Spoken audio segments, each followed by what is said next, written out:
Most girls that I know have had the same experience as me with a creepy boy from your class trying to slide in on your DMs. So for me, the story was, as expected, pretty standard, up until I mentioned to the guy that I was on my period. So he asked, "When is your period finishing?" It wasn't the question I was expecting, but nonetheless, I said, "Wednesday."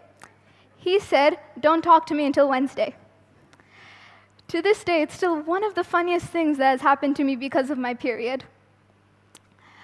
As you can probably tell, I haven't been shy talking about my period for quite a long time. In fact, quite a lot of people have asked me why it is I talk about my period with such frequency and volume. If you're an annoying person, such as myself, you know that any question starting with a why can be answered with a why not. As someone who was very experienced with talking about periods, I was very interested in the why not, which is why I decided to start my own little survey. I called it the period poll because it seemed very clever to me at the time. And what I did is that I sent a link to this Google form that I made up in 5 minutes to so many people. I sent it to everyone on both mine and my sister's contact lists. So I understood what networking was, and it was horrible. So one thing that I learned from the period poll that really surprised me is that many males, especially ones that I weren't expecting, seem to have attitudes that I wasn't expecting. First, before I get into that, let me tell you what sort of things I asked on the period poll. The major question I asked is, on a scale of 1 to 5, how comfortable are you with talking about periods? 1 being completely comfortable talking about periods, and 5 being completely uncomfortable talking about periods. Many males, especially ones that I wasn't expecting, answered with scores from 1 up to 3, completely comfortable with talking about periods up until the midpoint. Even ones that I weren't expecting seemed completely comfortable talking about periods. The guy who told me not to talk to him until my period was finished, he replied to my poll with a 1. I'm actually surprised he even opened the link because it had the words period poll right over there. I thought he might faint as soon as he saw it. And many of the answers that were 3 to 5, that is mostly uncomfortable with talking about periods, were from women. Now, before I get into my hypothesis about that, why that shocked me and why I think that might be, first let me get into the reasons that people gave for not talking about their period. The first most cited reason that people gave was modesty or possible embarrassment. Before I actually started the quantitative research that is gathering my data, the whole 1 up to 5, my pretty little pie charts that I made up, first I asked a few of my friends. I asked one of my friends whether she talks to any guys about her period. She said yes, but only if she feels like they'll be comfortable with it. If not, she never mentions it to them at all. I asked another one of my friends. She said there's one particular guy she never talks to about her period, because she knows that he's going to make a dirty joke out of it. I asked another one of my friends. She said something that summed up a lot of women's misgivings with talking about periods, including my own as of late, though it may not seem that way. She said that I don't want some boy to know that I'm on my period, because he's going to think it's awkward. And he's going to use it to explain away my behavior. Like, if I'm irritated, it has nothing to do with anything he did. It has nothing to do with his behavior. It has everything to do with the fact that I am on my period. Modesty empowers those women who choose it as empowerment. I am a Muslim woman. I'm wearing the hijab in front of you right now. You can see that. I'm also a teenager, so I very much understand the appeal of not being embarrassed. I still happen to get embarrassed quite a lot, but I understand the appeal of not being embarrassed. But there comes a time where the line between modesty and mass martyrdom starts to blur. And that becomes especially apparent when we don't talk about something that affects half of the population. Sure, we may not want to talk about our own experiences. We may believe that it's fine for us to make our personal sacrifices because that's just what being a woman is in this society. And that's a whole nother thing, but there's a point where when you don't talk about something, you're sacrificing not just for yourself, but on behalf of everybody else who is experiencing it, especially when some of those people can't even talk about it for themselves, which is exactly why we need to. No part of the human experience with as big an impact that affects so many people as menstruation should be ignored and erased from human history just because of our modesty. That is when it becomes mass martyrdom. The second most frequent reason that people gave for not talking about periods was religious or traditional expectations. Most, if not all, religions in this world talk about humanitarian values. They encourage us to be humane.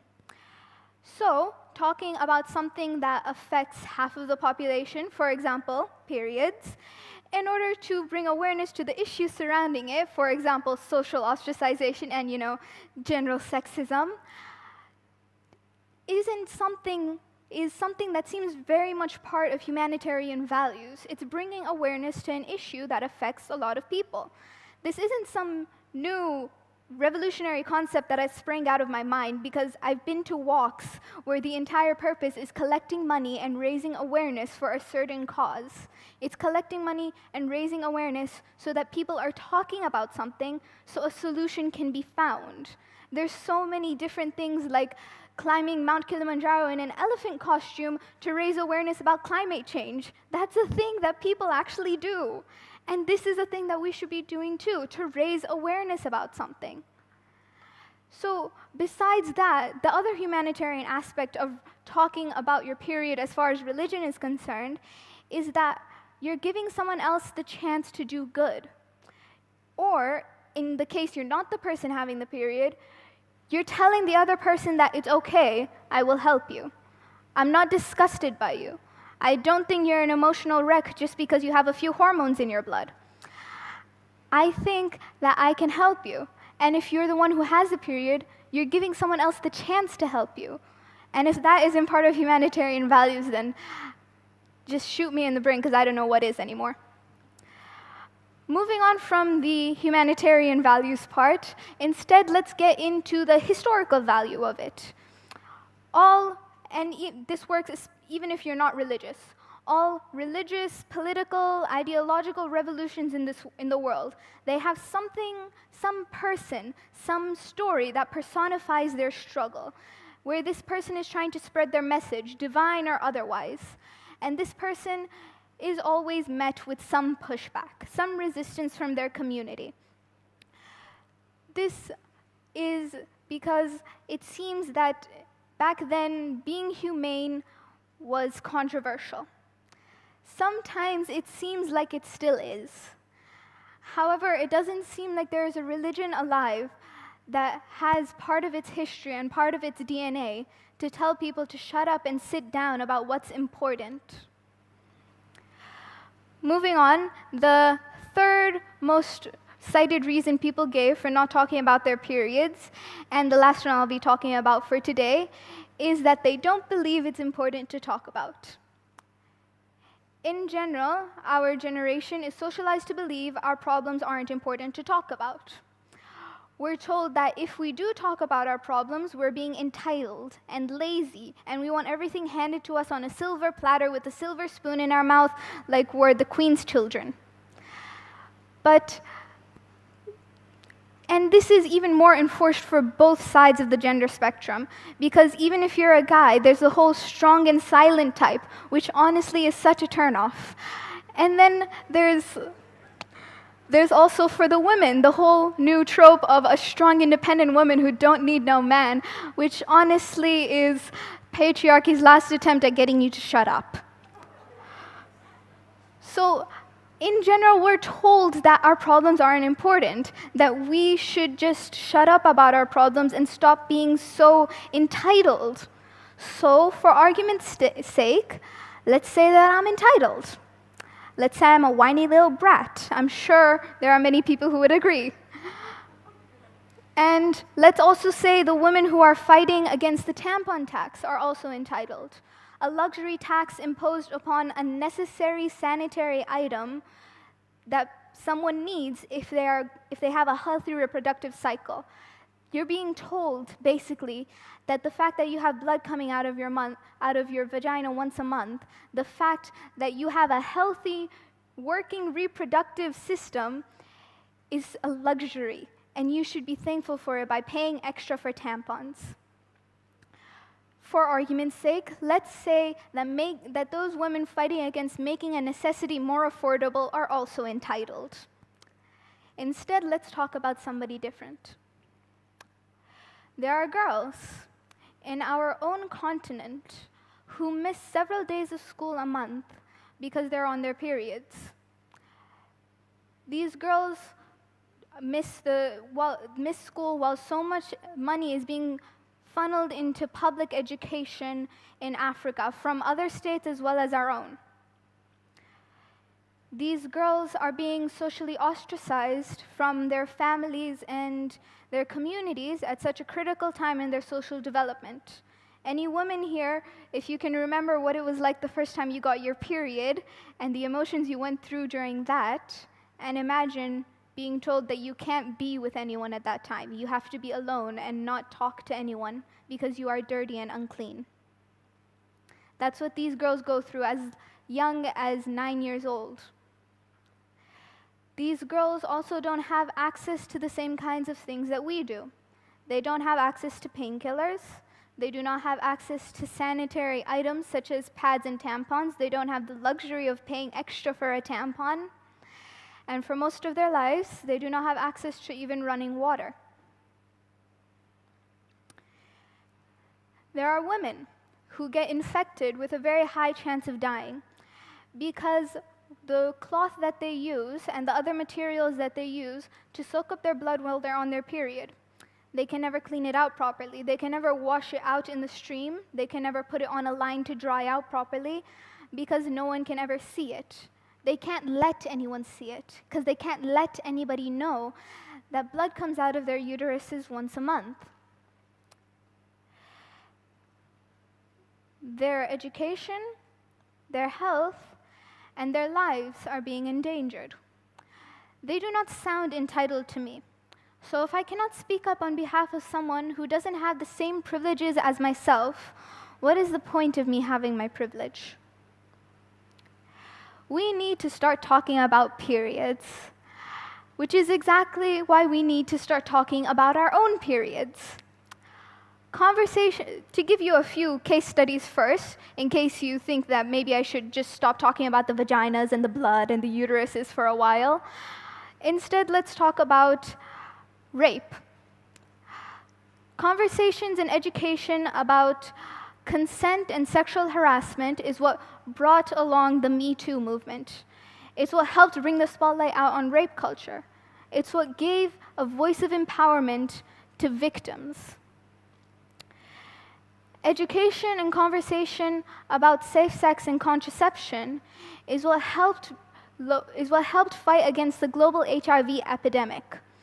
This is what Princess Diana was fighting for, to remove the harmful stigma surrounding an issue so we can actually talk about it, so we can actually find a solution for it, instead of just not talking about it.